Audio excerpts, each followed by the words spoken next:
Welcome back to The Explainer, everyone. Today we're unpacking a moment in history that is honestly almost unbelievable. We are looking at a time when an entire empire was staring down the very real, very terrifying threat of total collapse. Actually, scratch that. It wasn't just a threat. It was a crisis that loomed even larger and more dangerous than the massive Mughal army standing right at their doorstep. The year is 1700, and it's a year that would shake the Maratha Empire to its absolute core. We're going to explore how a truly devastating loss turned into one of history's most fascinating turning points. So let's dive right in. Right off the bat, this is the core question we are uncovering today. It's the ultimate David versus Goliath scenario, but with a twist that literally nobody saw coming at the time. Imagine an opposing force so vast, so incredibly powerful, that they are already throwing joyous celebrations because they think the war is entirely won. They think the enemy is completely broken. So how does a single warrior queen step into that completely impossible situation and just rewrite the script against the mighty Mughal Empire? Well, that is exactly what we're going to break down. Section 1, Year 1700, Crisis on Swaraj. Okay, let's trace exactly how this crisis unfolded. The Maratha Empire, known as Swaraj, was quite literally burning in the fires of the Deccan. First, we have to look at the prolonged toll this took.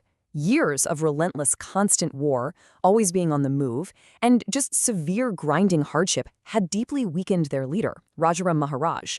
The empire was on the verge of losing its absolute biggest pillar of support. And then, the devastating blow lands. The tragic news arrives from Sinhagad Fort of his passing. The source material describes the immediate aftermath as profound. It was as if, for a brief moment, the entire concept of Swaraj just stopped. A heavy, total silence fell across all the Maratha forts. It was like a giant puzzle had just lost its most crucial piece. Section 2, Aurangzeb's huge mistake. At this exact moment in history, you have this stark, almost cinematic contrast between the two sides. Picture it. In the Maratha camp, you have the Mavlas, the soldiers with wet eyes. There is this heavy, mourning silence echoing across the forts. They've lost their leader, their king. But over in the Mughal camp, led by Emperor Aurangzeb, there are joyous, loud celebrations ringing out in the court.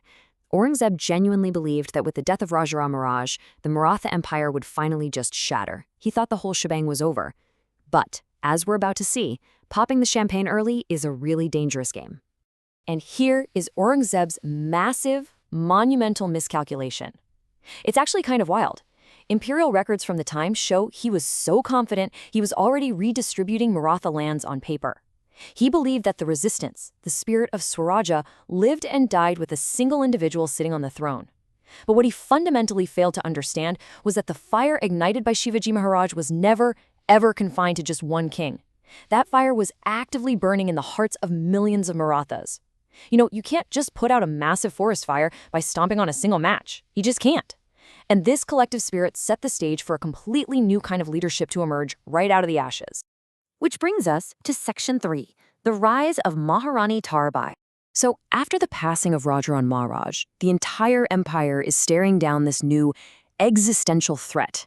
But then, an extraordinary warrior queen steps forward to challenge the entire Mughal Sultanate, absolutely alone.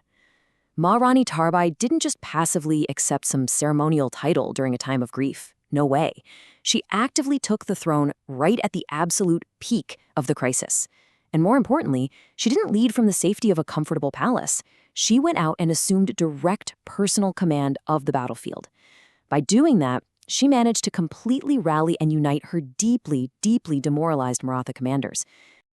Just listen to this rallying cry she gave to her people. Swaraj doesn't stop with one person. It's Shivaji Maharaj's dream. As long as one Maratha is alive, Mughals can't win. Wow! Imagine being a demoralized soldier standing in complete silence on a fort, totally believing your empire is collapsing around you, and then hearing your new queen deliver that.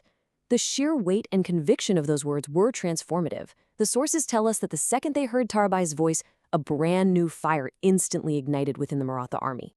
Moving right along to Section 4, the fierce Maratha counterattack. Remember how Aurangzeb assumed everything would just quietly end? Yeah, well, the exact opposite happened. The Marathas, completely fueled by Tarabai's leadership, shifted to this relentless four-part guerrilla strategy. It's brilliant, really. Step 1, wait for nightfall. Under the cover of total darkness, Step 2 happens. Fires suddenly start erupting all inside the Mughal camps. Chaos ensues. Then, step 3. While everyone is distracted by the fires, Mughal supplies are systematically looted. And step 4. Mughal commanders are specifically targeted and eliminated. Night after night after night, this fierce, unpredictable counterattack completely paralyzed the celebrating Mughal forces. Section 5. Shaking Foundation of Mughal Empire. You have to understand the sheer, long-term physical and economic toll these relentless night attacks took on what was supposed to be an unstoppable force. Think about the logistics required to maintain a massive army indefinitely in hostile territory. It's an absolute nightmare. Slowly but surely, the mighty Mughal war machine began to crack and collapse under that exact pressure. Emperor Aurangzeb himself was aging rapidly under the intense stress of this endless conflict. His once unbreakable army was fracturing. The massive imperial treasury which was funding this constant war was emptying out completely. And through it all, Swarajya, the Maratha Empire, simply refused to bow down. So, as we wrap up this explainer, I want to leave you with a final thought to mull over. How did a single miscalculation, the arrogant belief that the spirit of an empire dies with just one man, and the fierce resolve of one queen, Maharani Tarabai, entirely rewrite the history of the Deccan? Our sources show that these very battles shook the deepest core foundations of the Mughal Sultanate, practically turning history on its head. It just goes to show that in the face of truly overwhelming odds, the right leadership and an unbreakable collective spirit can shift the balance of power entirely. Keep that in mind the next time you hear a story about an inevitable defeat. Thanks so much for joining me for this explainer, and remember to always keep questioning the history you think you know. See you next time.